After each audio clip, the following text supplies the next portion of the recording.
pas certainement long, mais on ira à l'essentiel de ce que nous voulons dire et Dieu va nous faire du bien. Amen. Amen.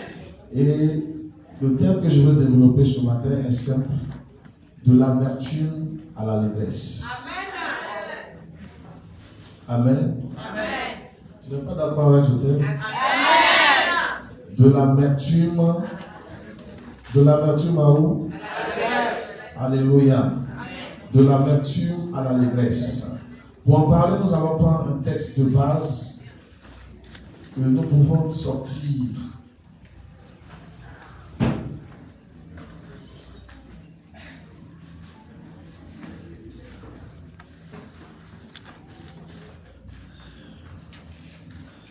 Dans des livres que Moïse a certainement dû écrire avec beaucoup de joie, parce que ça marque, ça manifeste et ça rend témoignage de la libération des fils d'Israël. Quand alors le Seigneur Dieu leur donne de pouvoir partir, une puissante main de la part de l'Éternel va diriger leurs pas.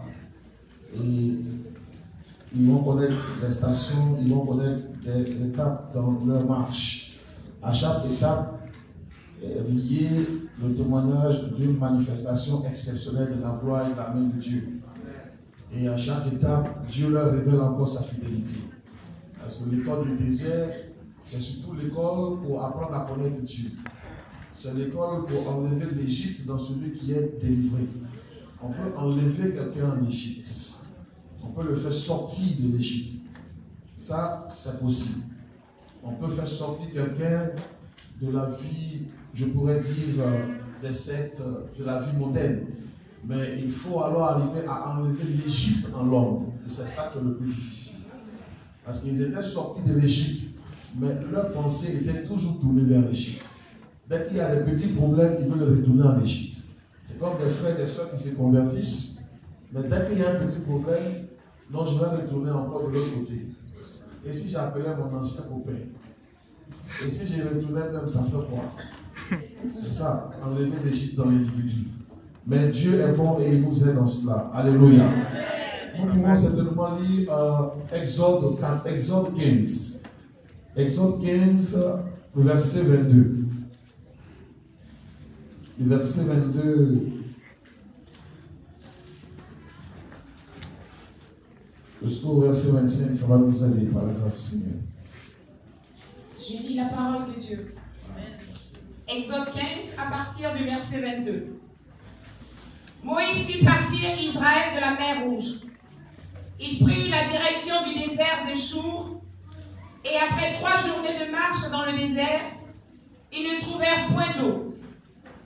Ils arrivèrent à Mara, mais ils ne purent pas boire l'eau de Mara parce qu'elle était amère. C'est pourquoi ce lieu fut appelé Mara. Verset 24. Le peuple murmura contre Moïse en disant: que boirons-nous? Verset 25. Moïse cria à l'Éternel, et l'Éternel lui indiqua un bois qu'il jeta dans l'eau. Et l'eau devint douce. Ce fut là que l'Éternel donna au peuple des lois et des ordonnances, et ce fut là qu'il le mit à l'épreuve. Amen. Que le Seigneur bénisse cette parole et qu'elle soit pour nous la source de victoire et de délivrance au nom de Jésus. Amen. La Bible ici alors en témoignage de ce que Moïse et le peuple qui lui avait été confié, un peuple fort nombreux, un peuple donc impressionnant, ils se sont engagés à, je pourrais dire, progresser vers le lieu qui était pour eux le lieu de toutes les bonnes espérances. Ils ont souffert en Égypte pendant des années et voici qu'on leur annonce leur libération et qu'ils vont se mettre en marche vers un pays dans lequel coule le lait et le miel. Mais bien souvent le Seigneur qui nous parle, il nous donne de connaître la conclusion, la finalité, il nous donne de connaître le résultat final, mais il ne nous donne pas de comprendre les différentes étapes auxquelles nous pouvons être confrontés. Si Dieu a souvent agi ainsi, c'est parce que lui, quand il vous donne un rendez-vous quelque part, il suppose que vous avez déjà avec lui abordé les différentes stations. Il suppose que les événements et les situations qui peuvent advenir vous avez déjà compris que par rapport à cette situation, il vous a déjà donné la victoire.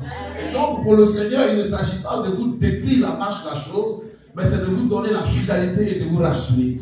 Ils ont tellement été bien préparés et bien rassurés que pour eux, dès qu'ils allaient sortir de l'Égypte, tout allait être beau, tout allait être radieux, tout allait être excellent, tout allait être bien. Mais ça n'a pas toujours été le cas. Et ils vont alors buter contre la triste réalité des obstacles, des difficultés qu'on peut retrouver lorsqu'on est dans la marche avec le Seigneur. Alléluia. Ils étaient dans la volonté de Dieu. Ils sont sortis de l'Égypte. Ils étaient couverts par la présence de Dieu. Ils avaient l'onction de Dieu sur eux. Ils étaient dirigés par l'un des plus grands prophètes de toute l'histoire de l'humanité, à la personne de Moïse. Mais ils ont abordé cette marche et des situations se sont présentées, des situations se sont manifestées, des situations qui n'étaient pas sur leur agenda, mais qui étaient dans l'agenda de Dieu et que Dieu avait déjà vaincu. Ils vont donc commencer et ils vont rencontrer cette première station qu'on appelle Mara. Ils arrivent dans un territoire, dans une cité, dans un espace où pour eux, ils vont avoir de l'eau à boire, où ils seront plus à l'aise qu'en Égypte, où ils seront plus heureux. Et que même la situation qu'ils vont vivre à Mara sera de l'eau comparable à ce qu'ils ont vécu en Égypte. Ils vont chercher à boire les eaux de Mara et il se trouve que les eaux de Mara sont amères. Les eaux de Mara procurent l'amertume. Les eaux de Mara vous mettent dans des situations, je pourrais dire, très pénibles et très difficiles. Spirituellement, on va interpréter, on va décortiquer. Ils vont se mettre alors à crier, à murmurer. Ils vont s'en prendre aux prophètes. Ils vont s'en prendre à Moïse. Et bien souvent, malheureusement, quand le peuple n'a pas de maturité, face aux difficultés qu'il rencontre, il s'en prend à son pasteur. Il s'en prend à l'homme de Dieu. Est-ce qu'il n'a pas dit que où je partais là, c'était bon? Est-ce qu'il n'a pas dit c'est Dieu même qui a dit on n'a qu'à prendre sur nous de pouvoir arrêter certaines choses? C'est lui qui a dit d'arrêter le péché. J'ai arrêté le péché maintenant, je me retrouve à Mara. Ma vie est difficile, rien ne va, tout est compliqué. Je veux dire à quelqu'un ce matin que dans la marche vers Canaan, il y a une étape qu'on appelle Mara. Amen. Il y a une étape où tu vas expérimenter l'amertume. Il y a une étape où tu vas expérimenter le brisement de ton âme. Il y a une étape où tu vas expérimenter des situations d'impuissance, de faiblesse totale. Il y a une étape où tu vas expérimenter la virulence et la détermination de tes adversaires. Et tu seras confronté bien souvent à des nuits tristes, pénibles et difficiles. Mais quand vous avez lu avec moi ce passage-là qu'on a pris comme texte de base, vers la fin du passage, la Bible dit que c'est à Mara que l'Éternel mit ainsi Moïse à l'épreuve. Ce n'est qu'une épreuve de Dieu. Mara n'est pas un stade de destruction. Ce n'est pas un stade où Dieu vient tuer. Ce n'est pas un stade où Dieu vient pour te briser, pour que tu n'arrives plus à évoluer dans la foi. Parce que ce n'est pas à Mara qui t'a donné rendez-vous, souviens-toi. Il t'a donné rendez-vous dans la gloire. Il t'a donné rendez-vous dans la bénédiction. Il t'a donné rendez-vous dans l'allégresse. Alléluia. La Bible dit que Mara est une étape et Mara est une épreuve. Dieu dans la marche va t'éprouver, il va nous éprouver. Mais lorsque l'étape de Mara arrive, lorsque l'étape où ton âme est brisée arrive, et ça arrive à tout le monde. Alléluia. En tant que pasteur, j'ai connu Mara. En tant que chrétien que j'étais, j'ai connu Mara. En tant que pasteur, j'ai expérimenté, j'ai vécu Mara. Du moment où ton âme est brisée, tu te retrouves dans ta chambre de prière et tu as mal. Mais Seigneur, est-ce que c'est à ça que tu m'as appelé? Mais je vais où dans cette affaire? Quelle est l'avenir, la destinée même de ma famille? Parce que j'ai aussi une famille. J'ai aussi des enfants qui comptent sur moi. J'ai aussi moi-même mon vécu, mon quotidien. On connaît l'église. Quand ça va chez toi, quand tu as l'onction, tout le monde est derrière toi. Mais fais un pari de 2 semaines, ils ne viendront pas. Et très peu vont t'appeler. Ça c'est l'église, ça ne changera pas. Est-ce que quelqu'un comprend ce que je dis? Et tu as tes propres défis, tu as tes propres qualités. Il y a ce que ton cœur veut. Mara, c'est quand ton cœur n'est pas satisfait. Quand tu ne rentres pas dans tes aspirations. Quand tu butes contre tes désirs. Et bien souvent, ça fait mal de jouer, ça fait mal de se sentir bloqué. Ça fait mal de se sentir agressé. Mais l'Éternel nous fait savoir que Mara est une étape d'épreuve. Alléluia. Amen. Dis à quelqu'un ton amertume est une épreuve. Quand on parle d'amertume, ça veut dire ton âme est amère. Ça veut dire à l'intérieur de toi, tu es torturé, tu es brisé, tu as mal, tu souffres. À l'intérieur de toi, tu gémis et tu pleures. À l'intérieur de toi, tu es un peu comme cette femme qui s'appelait Naomi dans le livre de Ruth. Elle dit, ne m'appelez plus Naomi, je crois en Ruth verset 22. Mais appelez-moi Mara. Tellement sa vie est devenue triste, son mari est mort, les enfants, les catastrophes se sont abattues sur elle. Elle dit, appelez-moi douleur. Et il y a des gens qui veulent qu'on les appelle douleur, mais tu ne t'appelles pas douleur. La Bible nous dit que quand alors cette étape est arrivée, le peuple a commencé à attaquer l'homme de Dieu. Quand tu es dans l'amertume, tu as des comportements qui ne sont pas raisonnables. Quand tu es dans l'amertume, tu cherches même à faire du mal aux gens. Quand tu es dans l'amertume, chers amis, si Dieu ne te soutient pas, tu rétrogrades facilement. Parce que tu veux retourner en Égypte. Quand tu es dans l'amertume, l'homme de Dieu devient même ton sorcier. Quand tu es dans l'amertume, ton cœur n'est pas loin de faire du mal. Parce que tout ce qui passe dans ton esprit est mauvais. J'ai rencontré un jour une soeur, elle a fait 15 ans dans une église évangélique. Pas de mariage, pas de travail. Je lui ai dit, comment tu vas? Elle dit, prophète. Dieu là, il m'a fait du mal. J'ai dit, comment ça? Elle dit, depuis que je me suis converti, je ne suis plus rien et ma vie même n'a plus de sens. Pourtant on dit, venez à moi, vous qui êtes fatigués et chargés, je vous donnerai. Elle dit, ma vie là, je ne vois pas où elle est pour dedans. Mais cette fille était d'une aigreur inqualifiable. Cette fille était dans un genre d'amertume indescriptible.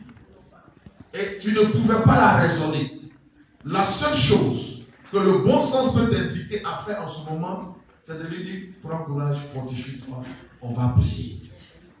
Il y a une autre que j'ai rencontrée, elle dit, mais quand on suit ton Dieu, on n'a même plus l'argent de pommade. Parce qu'elle dit, je ne sais pas s'il y a quelqu'un sur la terre qui connaît moi la galère que je vis. La galère. Dieu dit, Mara est une épreuve. Et quand tu es dans Mara, ce n'est pas en insultant les hommes de Dieu que ça va changer. Ce n'est pas en développant un esprit de sorcellerie que ça va changer. Et la Bible t'enseigne qu'il faut faire attention. Parce que Hébreux 12:15 nous dit que de l'amertume, on n'a pas le temps de lire tout ça, vous notez, vous pourrez lire ça le soir après.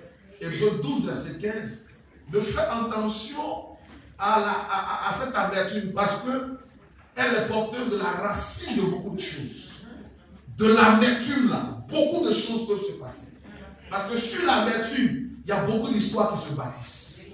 Il y a des femmes qui n'arrivent pas à se marier à cause de l'amertume. Tu es amer d'une relation que tu n'arrives pas et dont tu n'arrives pas à faire le deuil. Mais tant que l'amertume est là, tu n'iras pas de l'avant.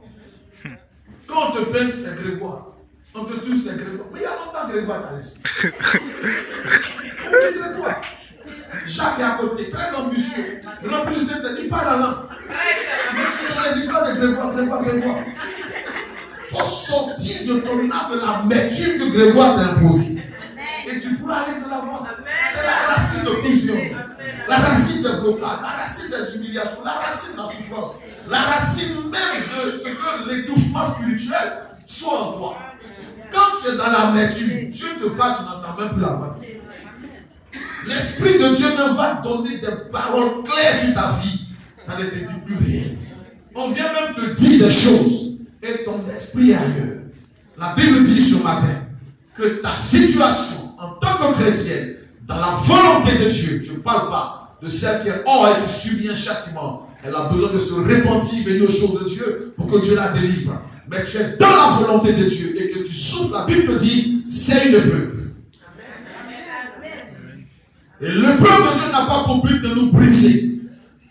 Tous les militaires qu'on amène en formation, ce n'est pas dans l'intention de les détruire, mais on veut les rendre plus forts, on veut accomplir la mission à laquelle ils sont assis. Et Dieu ne peut pas enrôler un soldat sans l'avoir d'abord éprouvé. Dieu ne peut pas utiliser quelqu'un sans d'abord former cet individu. Amen. Il faut que la dimension ou la nature, pour les militaires, on dit la nature civile doit te quitter pour que tu deviennes un militaire. Tu dois briser toutes les peurs, tu dois devenir quelqu'un qui est fort. On t'insulte, tu ne dis rien.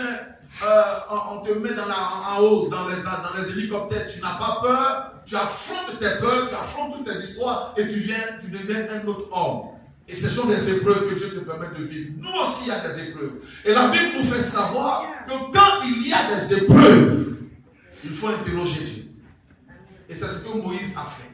Face aux épreuves qu'il connaissait, face à l'amertume qui montait, parce que Mara était pour tout le monde. Moïse aussi était à Mara avec tous les autres. L'eau aussi était amère, ce n'est pas parce que c'est lui le pasteur, le prophète. Quand lui vient boire, l'eau est pure. Non. Tout le monde est dans Mara. Souvent les chrétiens pensent qu'ils sont les seuls à souffrir. Est-ce que le pasteur ne souffre pas? Vous pensez qu'il il paye ses factures en parlant en langue? Il prend son cellulaire, Ribako, Chantal, Yabaka. Appel illimité pendant 25 ans. Et puis à bruit de l'avant, on écrit. Au nom de l'onction prophétique, appel illimité pour le prophète. Il paye. Amen. Il a ses factures, il a ses obligations, il a ses combats. Mara, c'est pour tout le monde. Tout le monde est dans Mara. Mais chacun a ses responsabilités et ses charges. Et en tant que prophète, il doit aller devant la face de Dieu. Et c'est ce que Moïse a fait. Et c'est ce qu'un enfant de Dieu sage et intelligent doit aussi faire. Quand ta vie est bloquée, quand tu pries, Seigneur, révèle-moi le péché qui est à la base et que toi-même tu ne vois pas le péché. Et tu sais que ce n'est pas à cause d'une affaire de péché. C'est que c'est l'Éternel qui est en train de t'éprouver.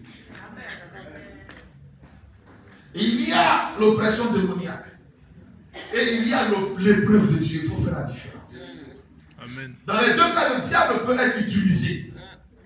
Mais l'objectif n'est pas le même dans les deux cas. Parce que l'épreuve de Dieu va t'amener à une autre dimension. Mais la délivrance de l'Éternel que Dieu va apporter, ça va te permettre de te repositionner, de recentrer ton histoire. Alléluia. Et la Bible nous dit ici que Moïse a interrogé Dieu. Et Dieu lui a révélé un bois. Dieu lui a révélé ce qui ici peut aussi être appelé une verge. Car on reconnaît la verge d'Aaron. Ce qui ici, en Luc 23, peut être appelé Jésus. 23, verset 31. Il dit, si ces choses arrivent au bois vert, quand sera-t-il du bois sec? Donc quand il a crié à l'Éternel, Dieu va lui révéler un bois qui spirituellement représente Jésus-Christ de Nazareth. Qui dans la symbolique des choses représente Jésus. Et le bois qu'il va saisir, ce n'est pas n'importe quel bois. La Bible n'a pas dit le nom de ce bois. Sinon il aurait à Paris, dans le 18e ou bien le ciel, je ne sais pas où il y a beaucoup de commerçants. Une grande boutique où on vend ce bois. Et les commerçants de ce bois-là seraient les plus privilégiés parmi les commerçants. Parce qu'un bois qui enlève l'amertume, 3 quarts de Paris seraient là-bas. Ils sont en mer, les Parisiens.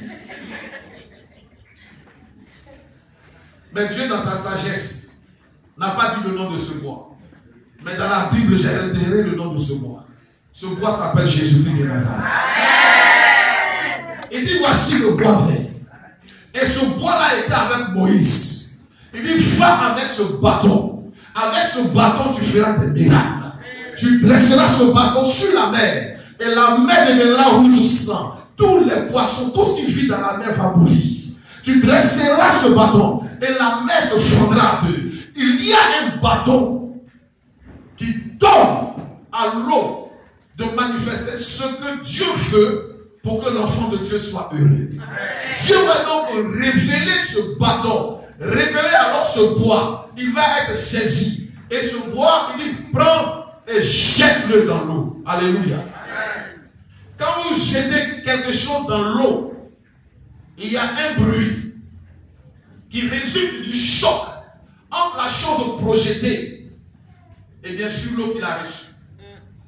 Il n'a pas donc jeté pour que ce soit juste glissé, mais il a balancé comme pour dire, j'envoie ce qui est le symbole de Jésus, affronter ce qui est dans l'eau, pour casser ce qui est dans l'eau, pour restaurer l'eau et pour donner à cette eau d'être libérée. Reçois la délivrance à l'instant où je parle. Parce qu'il y a la puissance de Dieu qui ici ce matin va te donner la victoire sur l'esprit de l'eau. Dieu envoie la main de Jésus-Christ de Nazareth et il donne à cette main de descendre dans l'eau et de briser le principe de l'amertume, le principe de la mort, le principe de la honte, le principe de l'humiliation, le principe de la sécheresse, le principe de la mendicité, le principe du retard, pour que tu ne sois plus dans l'amertume. Dieu envoie ce bois, quelqu'un dit Amen. Et il donne à ce bois, comme il a toujours lui-même utilisé, un instrument de vengeance, un instrument de répression, un instrument de délivrance. Ésaïe 30, verset 32 et Ésaïe 11, verset 4 nous instruisent là-dessus. La verge, le bâton qui frappe. La verge de Dieu, c'est le bâton qui frappe. Il va donc dire à Moïse, prends ce bâton et jette-le dans l'eau. Et quand il descendra dans l'eau, tout ce qui est dans l'eau qui est nuisible, tout ce qui est dans l'eau qui est mauvais, tout ce qui est dans l'eau qui vous fatigue sera brisé, sera détruit, sera anéanti, sera ruiné, sera balayé. Et la Bible dit que l'eau sera assainie. L'eau de ton village, c'est pas ça le problème. La mer n'est pas mauvaise, le fleuve n'est pas mauvais, la rivière n'est pas mauvaise, le marigot est utile, mais l'esprit qui s'est logé dans le marigot, l'esprit qui est dans l'eau du village, l'esprit qui est adoré et qui a distribué des sirènes des eaux, des maris et femmes de nuit, l'esprit qui depuis les eaux combat la prospérité, le succès de l'élévation, l'esprit qui depuis les eaux empêche les hommes et les femmes de vivre la prospérité, l'épanouissement. Il dit j'envoie ma main, la main de Jésus qui brise le joug de l'esprit de l'eau, qui détruit les puissances d'oppression logées dans les entrailles des eaux. Il dit j'envoie ma main, je détruis et j'assainis l'eau. L'eau qui est dans ton village ne sera pas un problème pour toi. L'eau que tes parents ont adoré, je sens délivrance, ne sera pas un problème pour toi. L'eau que ta famille a adoré ne sera pas un problème pour toi. Si pour un temps l'eau a mis l'amertume dans ta destinée, dans ta vie, mais pour très longtemps Jésus-Christ te donne la victoire. Il y a donc eu que Moïse a libéré la puissante main de l'Éternel dans cette eau, sous la forme de Jésus-Christ le bâton. Et ce bâton a frappé, a détruit tout ce qui était dans l'eau. Alors l'amertume s'est arrêtée parce que l'eau a été assainie. Et le lieu qui était le lieu de moquerie est devenu un lieu de joie et d'allégresse. Le lieu qui était un lieu de mépris et de rejet est devenu un lieu agréable. Là où on avait mal et on pleurait, on a commencé à danser, à se réjouir. Là où personne ne pouvait accepter d'être, les gens ont commencé à accepter d'y aller. Là où on a dit il faut fuir, là-bas ne t'approche pas. Ne t'approche pas d'elle, ne t'approche pas de lui. De celle de qui on ne s'approchait pas, on peut maintenant s'approcher. Ce qui n'allait pas, ce qui ne marchait pas, a commencé à marcher. La joie a commencé à marcher. Le mariage a commencé à marcher. L'élévation a commencé à marcher. La bénédiction a commencé à se manifester. La victoire a commencé à se manifester. Ce qui était bloqué, embastillé, lié, a été totalement libéré. Je vais annoncer à quelqu'un ce matin que Jésus-Christ de Nazareth vient à ton secours. Par sa puissante main, il change et il change aujourd'hui ton amertume en allégresse, ta désolation en joie, ton humiliation en relèvement, ton rabaissement en élévation, en distinction. Il y a pour toi un Dieu qui agit. Il y a pour toi un Dieu puissant. Il y a pour toi un Dieu fort. Il y a pour toi un Dieu de vérité. Ce qu'il dit, il le fait, il l'accomplit. Alléluia. Le petit impoli qui est dans l'eau, il sera frappé sérieusement sur la tête. Parce que quelqu'un doit être armé avec un bois. Dis je prends mon bois au nom de Jésus. Fais-le correctement. Il ne faut pas faire ça comme en France ici. C'est si vous avez peur de frapper Satan. Non, Satan, tu vas te prendre des bleus. Non, hein. Nous, on vient de Guézabo. Ah ouais. Donc quand on dit voilà, on est prêt même. Dis je prends mon bois. Je prends mon bois. Je me lève ce matin. Contre la source de l'amertume. Au nom de Jésus. Je frappe. Je frappe bien. Je frappe. Je frappe. Je frappe. Je frappe. Je frappe. Je frappe. Ce matin. Tout esprit passe de mon amertume, de ma souffrance, de ma humiliation, de mon gémissement. Au nom de Jésus, je te frappe, je te frappe, je te frappe, je te frappe.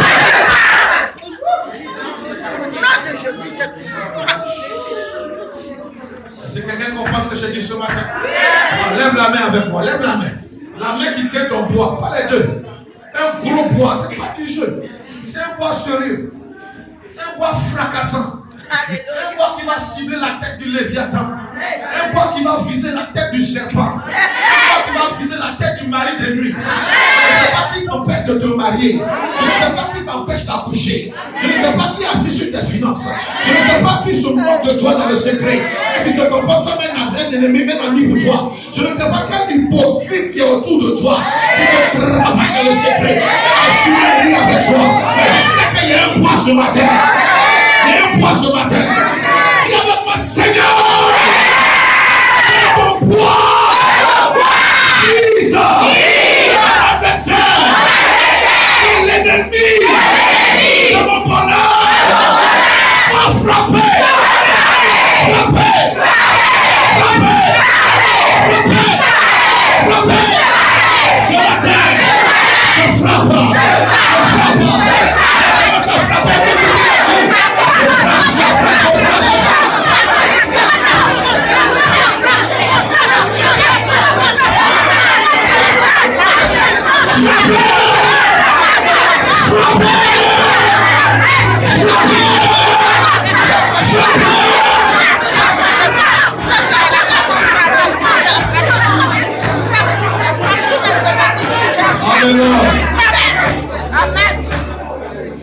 Jesus.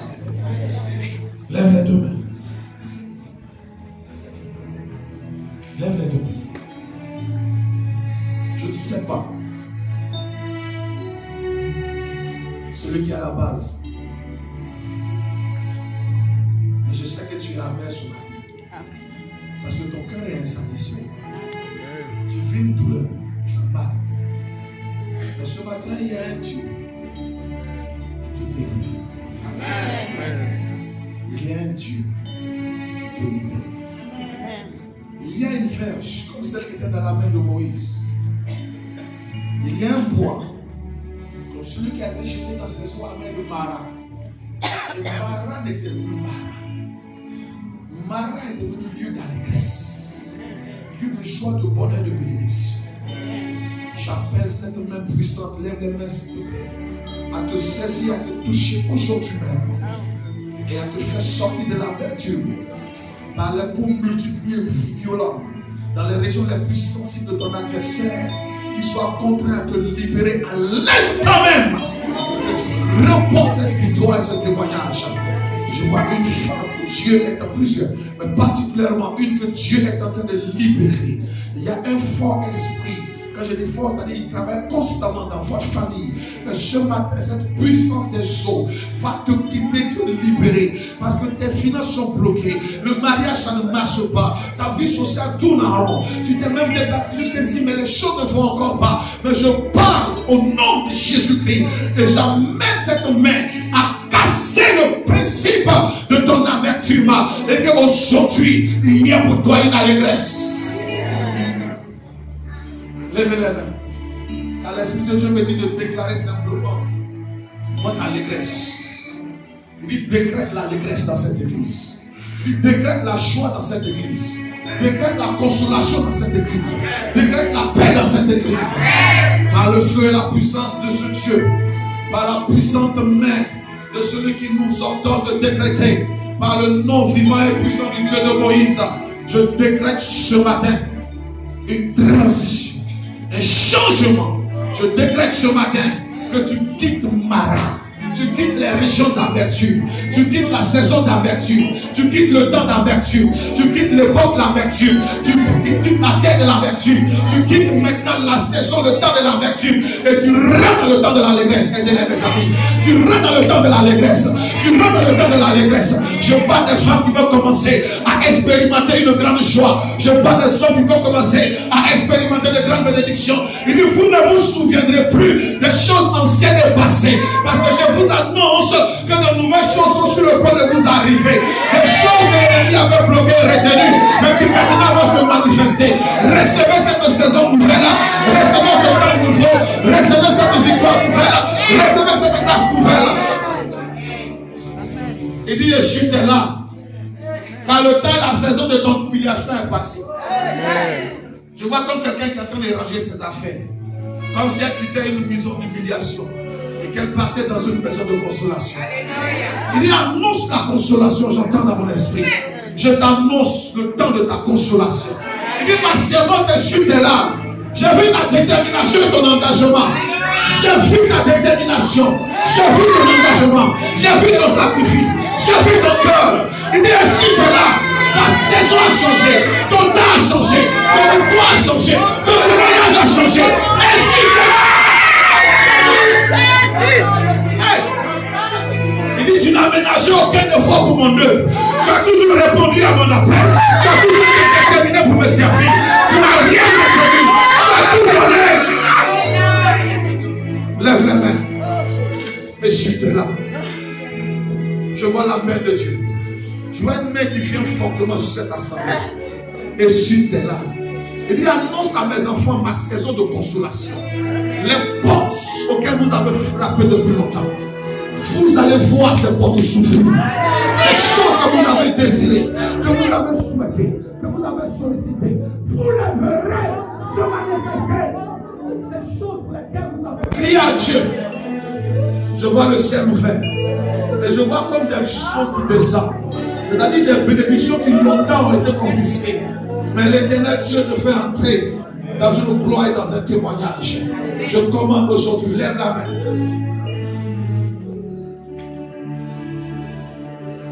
Un changement total. Un changement absolu. Un changement radical de témoignage. Lève la main. Et recevez cette saison d'allégresse. La Bible dit qu'il répand une huile de joie et d'allégresse. Il dit annonce cette huile. Annonce cette grâce. Tu vas ressentir une touche de Dieu. Qui va amener au fond de ton âme qui a tout maintenant de connaître la joie. Tu pourras sentir l'envie de rire. Tu pourras sentir un sourire rayonner en toi.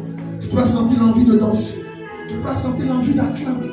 Tu pourras sentir une envie. Mais je parle d'une chose que l'Esprit de Dieu est en train de faire. Si un temps est arrivé et que tu avais connu hier ce temps d'humiliation, je te parle et je parle à cette femme qui a longtemps souffert. Parce que je vois une huile descendue sur sa tête. Et l'Esprit me dit que c'est une huile de consolation, une huile de joie et d'allégresse. Parce que le temps de la joie et d'allégresse a également retenti pour elle. Il y aura, je t'informe, de la célébration et de la fête. Il dit, prépare-toi pour la fête. Prépare-toi pour la célébration. Prépare-toi pour cette victoire. Prépare-toi pour ce témoignage. Prépare-toi pour cette bénédiction. Il y a une bénédiction qui vient pour toi. Il y a une bénédiction. Je ne prophétise pas ces choses-là comme ça. Mais il y a une bénédiction qui vient pour toi. Il y a une bénédiction. Il dit, je te bénirai.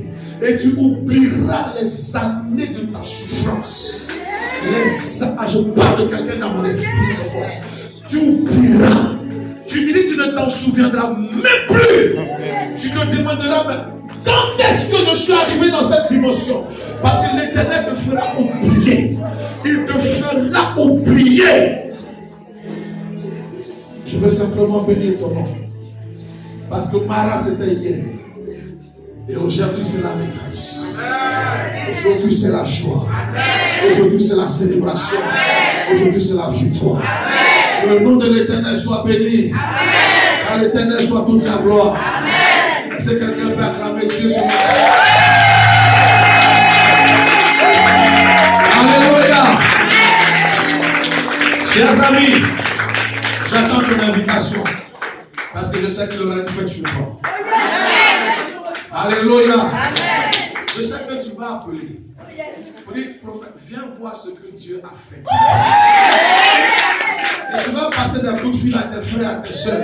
Dites, venez voir ce que Dieu a fait pour moi. Viens et voyez. Vous connaissez le chant? Viens et voyez.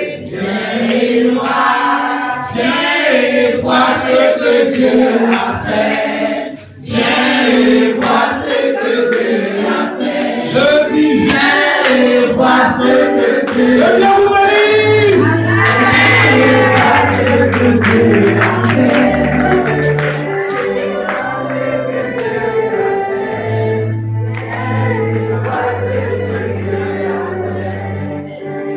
Alléluia.